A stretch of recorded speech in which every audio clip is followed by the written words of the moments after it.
નમસ્કાર મિત્રો, હું ડૉક્ટર મહેશ એ લાડુમોર, કન્સલ્ટન્ટ પીડિયાટ્રિશિયન અને નિયોનેટોલોજીસ્ટ, ગોકુલ ચિલ્ડ્રન હોસ્પિટલ ગારિયાધાર. હમણાં જ તાજેતરમાં મેં એક ન્યૂઝ સાંભળ્યા કે ગારિયાધાર ખાતે એક ચાંદીપુરા વાયરસનો સસ્પેક્ટેડ કેસ જણાતા એને ભાવનગર સર્ટી ખાતે રેફર કરવામાં આવ્યો. આ સમાચારના હિસાબે વાલીઓમાં ખૂબ જ ડરનો માહોલ છે, પણ મારી ગારિયાધાર વાસીઓ તેમજ ગારિયાધારના તમામ વાલીઓને નમ્ર અપીલ છે કે આમાં ડરવાની જરૂર નથી, પરંતુ સાવચેતી ચોક્કસથી રાખવી જોઈએ. તો ચાલો આપણે જાણીએ કે ચાંદીપુરા વાયરસ શું છે અને એના લક્ષણો કેવા હોય છે અને એને આપણે કેવી રીતના અટકાવી શકીએ, અને જો એના લક્ષણો જણાય અથવા એવી કોઈ તકલીફ આપણને લાગે તો એનો ઈલાજ કઈ રીતના કરી શકાય. તો સૌથી પહેલાં સમજીએ કે ચાંદીપુરા વાયરસ શું છે. જેમ કે કોરોના, ડેન્ગ્યુ એવા ઘણા બધા વાયરસ આપણી આજુબાજુમાં જે આપણે સંશોધન કરીને શોધેલા છે, એવી જ રીતના એક ચાંદીપુરા વાયરસ છે, જેના એ મોસ્ટલી આપણે જે સેન્ડ ફ્લાય નામની માખી આવે છે, જે રૂટીન આપણે જે ઘરમાં માખી જોવા મળે એના કરતાં થોડી નાની હોય છે અને થોડી ભૂરા કલરની હોય છે, એનાથી આ ફેલાય છે. જેમ કોરોના અડવાથી ફેલાતો હતો એ રીતના આ માખીથી ફેલાય છે. એ જ રીતના ડેન્ગ્યુ ફિમેલ એનોફિલિસ મચ્છરથી ફેલાય છે. એ રીતના સેન્ડ ફ્લાય માખીથી ચાંદીપુરા વાયરસ ફેલાય છે. હવે આ માખી ક્યાં ક્યાં જોવા મળે?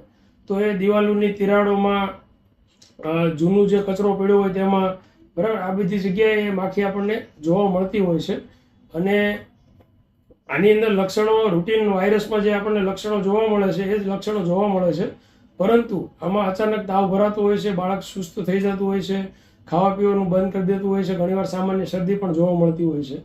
પરંતુ આ વાયરસનું એક વિશિષ્ટ લક્ષણ એ છે કે આ વાયરસ સીધું બ્રેઇન ઉપર અસર કરે છે. એના હિસાબે ઘણીવાર તાવની સાથે સાથે બાળકને જોટા આવવા, ખેંચ આવવી, આંચકી આવવી, આ બધી તકલીફ, બાળક બેભાન થવું, આ બધી તકલીફો જણાતી હોય છે.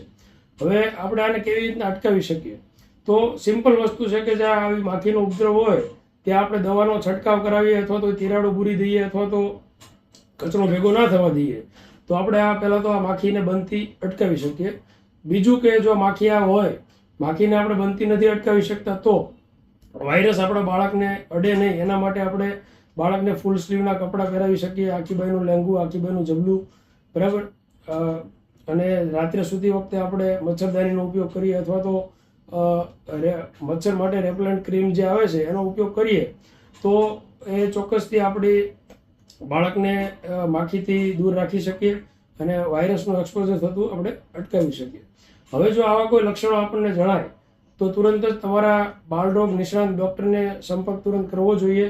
હવે આની કોઈ સ્પેસિફિક ટ્રીટમેન્ટ નથી, પરંતુ આપણે સપોર્ટિવ ટ્રીટમેન્ટ આપી અને જે કાંઈ એનું આપણા શરીરમાં જ્યારે ઓટો એન્ટીબોડી બને છે, એટલે કે પોતાની જાતે જ રોગપ્રતિકારક શક્તિ બને અને આ વાયરસને અટકાવે છે, ત્યાં સુધી આપણે એને સપોર્ટિવ ટ્રીટમેન્ટ આપી શકીએ છીએ. જેમ કે જો ખેંચ આવી હોય, વધારે તાવ આવ્યો હોય, તો આપણે ઇન્જેક્ટેબલ દવાથી એને કંટ્રોલમાં રાખી શકીએ છીએ, જેથી કરીને વધારે તકલીફ ના થાય.